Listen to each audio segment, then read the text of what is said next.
Biasa kita melihat konflik yang terjadi di Laut Merah ini semakin memburuk. Apakah kita sudah harus waspada atau menurut Anda ini masih dalam skala yang ringan?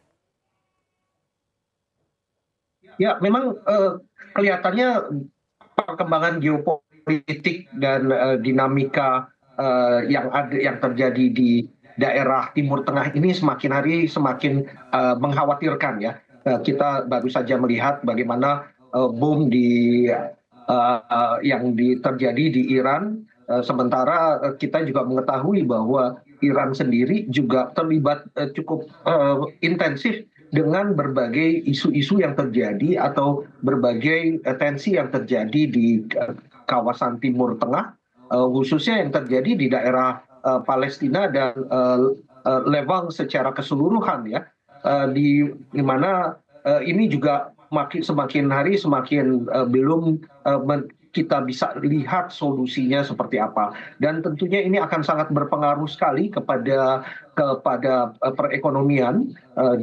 Kita sudah melihat bagaimana kekhawatiran ketika terjadinya serangan ke Israel serta serangan balik dari Israel ke Gaza, dan bagaimana kekhawatiran terhadap dampaknya terhadap perekonomian juga sudah terjadi. Dan sekarang ini tentunya ditambah lagi dengan krisis yang terjadi di Laut Merah, di mana pemberontak Houthi yang selama ini mungkin didukung oleh Iran juga itu mulai melakukan serangan-serangan terhadap berbagai traffic, berbagai lalu lintas laut yang melewati Laut Merah tersebut dan terusan Suez. Padahal kita mengetahui juga bahwa sekitar 30% dari perdagangan dunia atau traffic dari kontainer yang ada itu sebenarnya melalui daerah tersebut, melalui terusan Suez serta melalui juga Laut Merah. Sehingga tentunya kalau kondisinya semakin hari semakin memanas, itu akan mengakibatkan hal yang tidak menguntungkan juga bagi perdagangan serta juga bagi perekonomian dunia. Baik Pak Yose, kita tahu betapa Iran ini memegang peranan penting di konflik yang terjadi di Laut Merah begitu, dan dengan adanya ledakan bom bunuh diri di Iran, apakah menurut Anda ini merupakan ancaman juga terhadap Iran? Terhadap siapa? Sorry? Terhadap Iran? Terhadap Iran, ya saya nggak melihat bahwa kemungkinan akan terjadi konflik yang benar-benar terbuka antara satu negara dengan negara yang lainnya ya. Yang kita lihat sekarang ini kan sebenarnya hanya ke kelompok-kelompok insurgent, kelompok-kelompok yang memang bisa dikategorikan sebagai pengganggu keamanan. Misalnya di Yaman itu sendiri, ini bukan datang dari pemerintah Yaman, tetapi datang dari para pemberontak Houthi.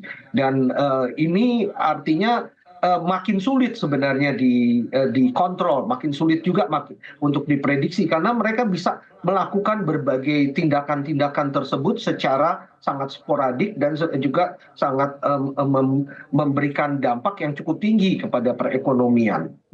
Baik, artinya Kalau Irannya sendiri, saya nggak yakin akan terjadi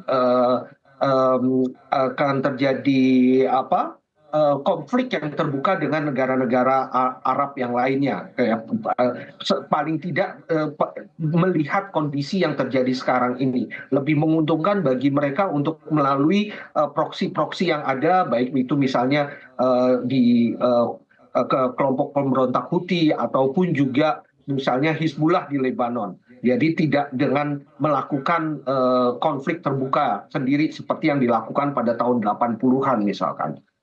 baik, dengan tertekannya negara-negara di Timur Tengah, lalu seperti apa ini akan mempengaruhi perdagangan global, terutama juga untuk komoditas minyak?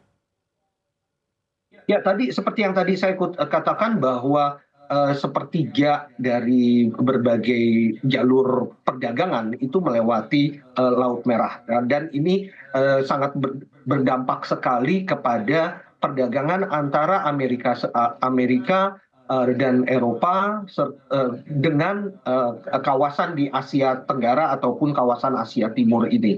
Ya, karena apa rute yang paling paling pendek dan mungkin selama ini dianggap paling aman itu adalah rute yang selama ini digunakan melalui Laut Merah tadi. Dan untuk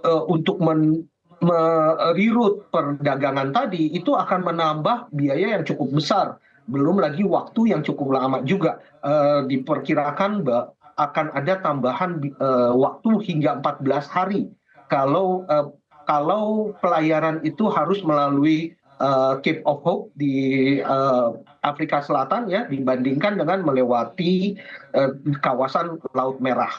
Dan ini tentunya akan atau bahkan sudah meningkatkan biaya perdagangan dan biaya transportasi.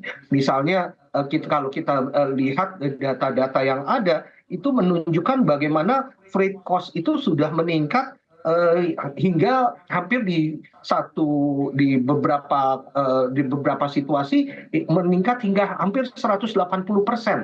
Ya, sangat tinggi sekali. Walaupun memang mungkin masih belum separah kondisi selama waktu pandemi kemarin, tetapi ini tentunya akan mengkhawatirkan kalau akan berlanjut lebih jauh lagi. Belum lagi kita bisa lihat nanti akan terjadi peningkatan juga di dalam biaya-biaya lainnya seperti biaya asuransi ataupun biaya-biaya yang terkait dengan perdagangan ini. Padahal kita memang supply chain itu rantai pasok dunia belum pulih seperti semula akibat dari pandemi yang terjadi beberapa tahun yang lalu. Ya. Baik, Anda sampaikan krisis supply chain atau rantai pasok ini terjadi ketika pandemi lalu begitu dan belum pulih. Tapi kalau dibandingkan, apakah skala yang kali ini mungkin akan lebih parah daripada skala yang terjadi ketika pandemi? Sampai sekarang memang belum kelihatan separah waktu pandemi, ya. Tetapi kita juga bisa lihat bahwa ini masih akan terus berlanjut dan kelihatannya belum ada solusi-solusi yang bisa dicapai terhadap permasalahan geopolitik itu sendiri. Jadi sumber permasalahannya kan permasalahan geopolitik.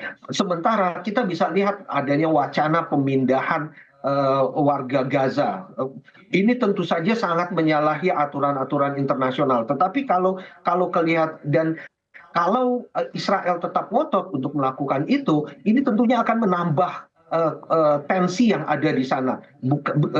Tidak tertutup kemungkinan ini akan menjadi konflik terbuka yang melibatkan negara-negara sekitar. Karena seperti kita ketahui sekarang ini memang ada konflik antara Gaza dengan Israel, tetapi ini bukanlah antara negara-negara yang ada di kawasan Timur Tengah. Tapi tidak menutup kemungkinan bahwa negara-negara lain pun akan ikut ambil bagian, ikut campur di dalam permasalahan tersebut.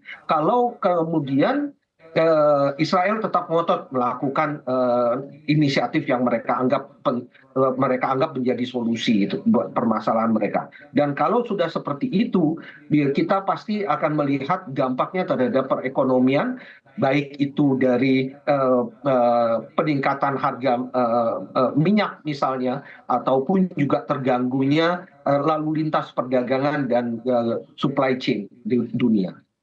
Baik, Pak Yose, tahun lalu kita memang sudah melihat gencatan yang terjadi antara Israel dan juga Gaza begitu. Tapi ketika bicara konflik ini semakin meluas, apakah kita harus waspada jika inflasi di Amerika Serikat ini mungkin akan meningkat kali ini dibandingkan dengan tahun lalu? Kelihatannya untuk sampai ke inflasi meningkat lagi seperti tahun lalu itu masih jauh ya. Ada kemungkinan peningkatan inflasi tetapi tidak sebesar peningkatan inflasi yang terjadi pada tahun 2022 sebelumnya ketika perang Ukraina terjadi. Karena itu memang benar-benar ada masalah selain supply chain, ada masalah juga yang terkait dengan pemulihan ekonomi. Jadi memang momentumnya agak berbeda. Sekarang kondisi perekonomian dunia sudah menjadi lebih baik sehingga disrupsi di dalam rantai pasok itu mungkin bisa dicarikan jalan keluarnya dengan lebih baik dan tidak terlalu meningkatkan inflasi yang ada. Baik, semakin menarik Pak Yose. Sekali lagi tetap harga minyak bumi ini harus kita cermati ya secara seksama, baik agar kita tidak terlalu diombang-ambingkan oleh harga minyak bumi yang terlalu tinggi.